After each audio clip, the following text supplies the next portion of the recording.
Just an hour before my brother-in-law's wedding, I went into labor, and my father-in-law took my phone and locked me in the guest room, telling me to hold off for a while so that I wouldn't steal my brother-in-law's spotlight and ruin his special day. A few hours later, I woke up in the hospital, and my father-in-law was begging me not to press charges. But oh boy, his face went pale when my husband announced this. My husband, Tom, 31, and I, 28, had been blessed with a son 2 weeks ago. This is our first child, and we are obviously very excited. Things have been very busy for us, and we're just adjusting to being parents. It's a hard shift for both of us, but we're trying our best. We don't really have much help because of what happened on the day Leo, our son, was born. It was one of the most traumatic experiences of my life, and I don't think I will ever forget it. Even the happiness of Leo's arrival is not enough to help me shake the paralyzing fear I felt that day. I truly believe I would have died if not for my husband's timely help.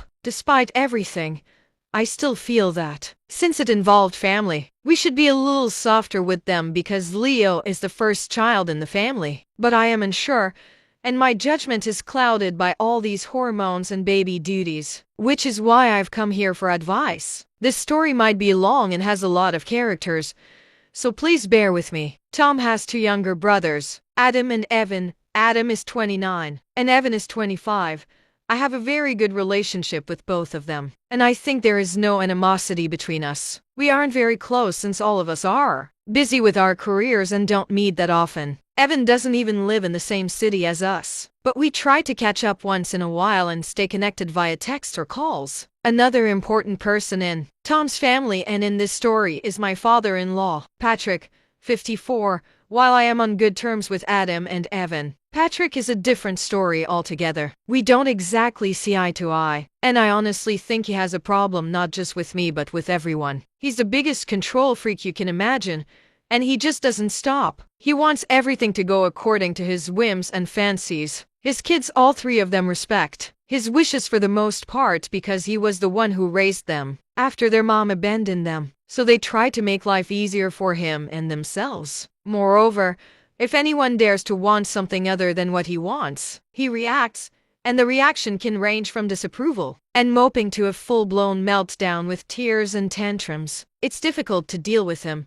so I try to stay away as much as possible. Tom understands this. He knows his father is problematic, so he lets me keep my distance and deal with him as I see fit. On my end, I might understand how he feels about him despite his controlling nature, so I let it be. He doesn't like me much, so he doesn't meddle in my life, and that suits us all. However, things got out of control a few days ago, and it was all because of him. Now, I don't think anyone can ever forgive him. On the day Leo was born, Adam was getting married. It was a lovely ceremony, and his wife, Clara, 31, is actually Tom's friend. She proposed to him about a year ago, and Adam had asked me to be a bridesmaid, which I had accepted. However, when Tom and I found out I was pregnant, I had to request that he ask someone else because I knew I wouldn't be able to manage it. This was almost 6 months after the proposal, so only 6 months before the wedding. I was 3 months pregnant by then. I had assumed I would get backlash from him for backing out halfway, but I knew I had to prioritize. I was extremely nervous and jittery before telling him. I feared our relationship would be strained forever. But to my relief and surprise, none of that happened. Adam was overjoyed when I told him. He actually forgot about his wedding for a while. When I told him I wouldn't be available for duties, his response was, "Obviously, I'll be taking care of you." He even considered shifting the wedding because he didn't want me to miss it, which I would have if Leo had been born then. That ultimately didn't happen for a lot of reasons, and honestly, he shouldn't have done it anyway. It was a close call in the end, but he supported me throughout. Evan became the best man, and I knew the 2 brothers were busy preparing for the wedding, so I didn't bother them much during the pregnancy, which was harrowing for me. Still, both stayed in touch as much as possible and came over to support me a lot. I feel a little guilty for not supporting Adam on the most important day of his life. Yet he supported me the whole time. The only person who was a little upset about the whole thing was my father-in-law. I think he was annoyed I couldn't be the best man anymore, which caused some disruption in the wedding preparations. That seemed like the only logical explanation, and I understood where he was coming from. But the hostility, for lack of a better word, continued even after Adam was okay with the pregnancy and my not being best man. The groom wasn't mad in the slightest, but Patrick somehow started antagonizing me from that point on. It was weird, but I thought maybe I was on edge because of the hormones, and he was on edge because of the wedding. Maybe all this was just creating false narratives in my head. I ignored him as best as I could, and things were mostly fine. Things got out of control literally and figuratively during the wedding. It was 2 weeks ago, and I was pregnant out of my mind. My feet were swollen, my belly was huge, and I felt like I would pass out. But I still wanted to attend the wedding because Adam wanted me there. I had asked him beforehand if he really wanted me to come since I wanted it to be his day. I told him the presence of a heavily pregnant woman might take the attention away from him, and I didn't want that. Wedding days are for the couple, and I would hate to be the one to take away from that. When I told Adam this, he was actually offended and hurt. He said he couldn't believe I'd fill my head with this useless nonsense and not attend his wedding. He told me he didn't care about attention or the limelight. All he wanted was for his family to be there to support him. He insisted that I had to come and not worry about any drama. I knew he meant it. He's not the type to mince words. If he hadn't wanted me there, he would have been upfront about it. Since he did,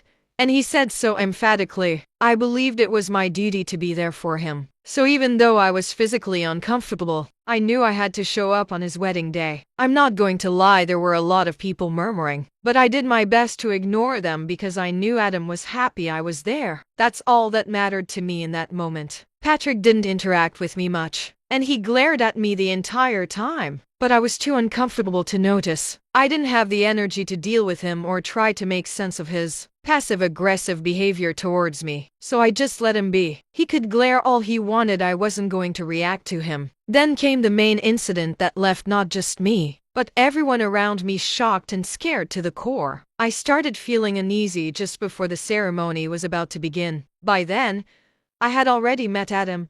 I got up and went upstairs, thinking it would help me feel better and that I'd return once I did. Little did I notice that Patrick had followed me. I was feeling sweaty and weird, so I went to the bathroom. That's when suddenly, my water broke. It was a genuine flood, and I started panicking. Even though I love my son more than anyone, he had chosen the worst possible time to arrive. I couldn't think straight, but thankfully, I saw my father-in-law in front of me. By that point, I was crouching in pain. He rushed to me, and I told him to take my phone and call Tom immediately, because we needed to get to the hospital. He helped me up and made me sit in the bathroom, and I gave him my phone. That's when he flipped. He said he'd make sure Tom came in an hour once the ceremony was over, because he didn't want me to steal Adam's spotlight. I asked him if he was crazy and said there was no way I could handle this for an hour. I tried snatching my phone from him, but he locked me inside and took my phone with him. So there I was,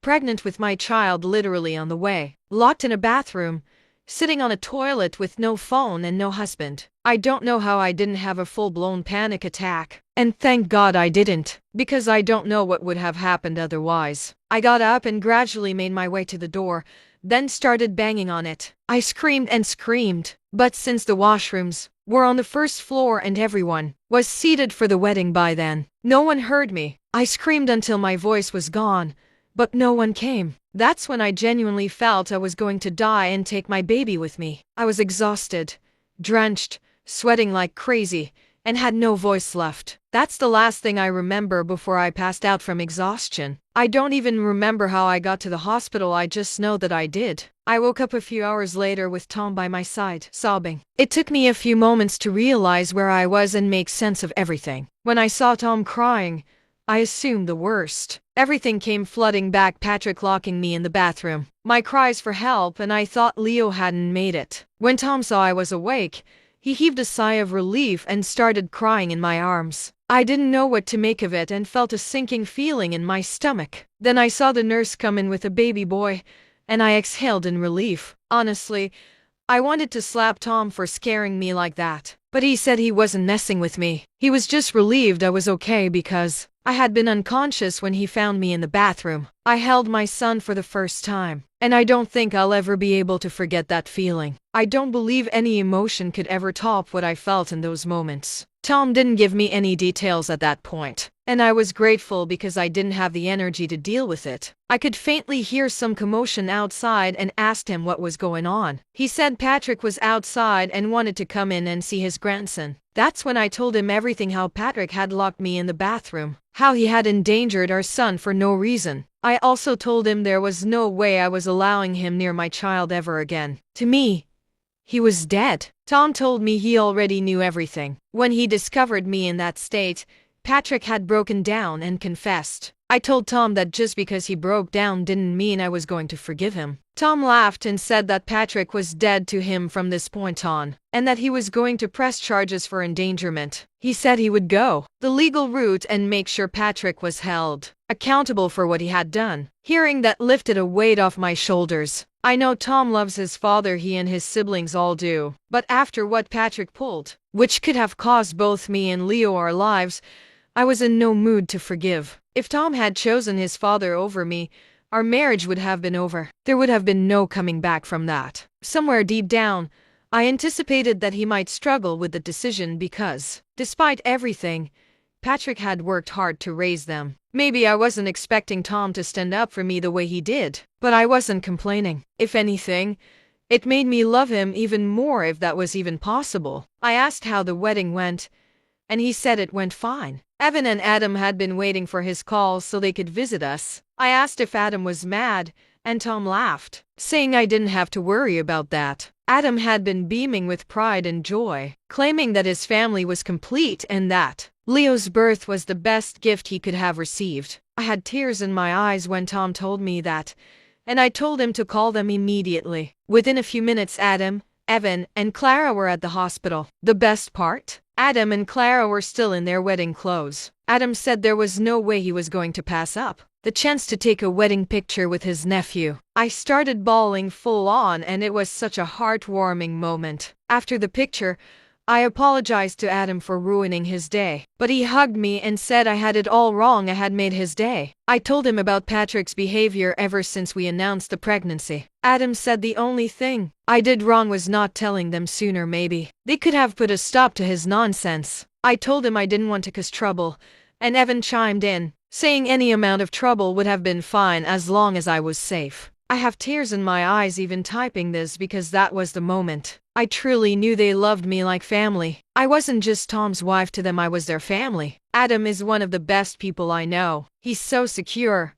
so happy, it's no wonder he's where he is today. I honestly don't know how Patrick turned out the way he did, but I don't care. It was beautiful. Patrick was still outside, apparently, and Adam had told him on his way in that he would make sure Tom and I pressed charges. Patrick wanted to come in and meet Leo, but I refused. Adam said we needed to keep ourselves safe from him. He also apologized, feeling that he hadn't made it clear enough that he had no problem with my pregnancy. He said that if he had, maybe the incident could have been avoided. I told him he had always made me feel safe, and there was no way he was at fault. Meanwhile, Tom was outside talking to Patrick. When I was discharged and came home with Leo 2 or 3 days later, Tom told me what they had talked about. He said he had informed Patrick that he would be pressing charges, and that nothing would change that. He also told him that he was never allowed in Leo's life. He was not his grandfather in any capacity. Patrick had chosen to put my life and my unborn child's life in danger over a perceived slight that didn't even concern him. Tom also told him that all the financial support he had been giving him, Patrick had been living off of, Tom and Evan's money, was going to be substantially reduced. That's when Patrick started crying, saying he had sacrificed everything for his kids and didn't deserve this. Tom told him that while he appreciated everything Patrick had done, that didn't give him control over their lives. He said Patrick had been in the wrong for years, and Tom had either ignored it or made excuses, but not anymore. When it came to Leo and me, Patrick had crossed a huge boundary and had proven that he was not safe to be around, especially since Adam had never had a problem with my pregnancy. Patrick tried to argue that as a father, he understood that Adam hadn't wanted me there to steal the spotlight, but Adam overheard and tore into him. So,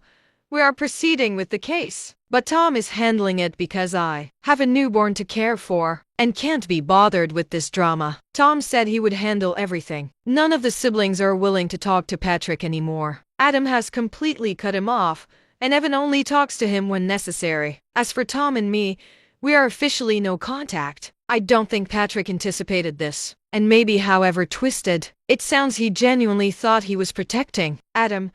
I'm not defending him, not in the least, but I still feel bad because it all backfired so horribly. A part of me wonders if they should talk it out with him, because cutting him off feels wrong in some way. I don't know, maybe I'm not thinking straight. I know if I mention this to Tom, he'll fly off the handle. He's furious with Patrick and can't even look at him right now. I hadn't expected things to reach this point, but here we are. Update 1. Well, any possibility of reconciliation is off the table forever. I know I haven't updated in a while, but I've been busy as a new mom, just trying to keep myself and my baby alive. The good news is that Leo turns 8 weeks old in a couple of days, and we're all super excited. Adam and Clara have been absolute sweethearts, helping Tom and me out a lot. Evan had to go back to work, but he calls almost every day. Leo is the light of everyone's life, they dote on him, and our group chat is full of his pictures. There has been no contact with Patrick. I convinced Tom not to press charges because we already have too much on our plate, and it wouldn't serve much purpose. Tom was reluctant, but he agreed because neither of us has the energy for anything else. When we told Patrick last week,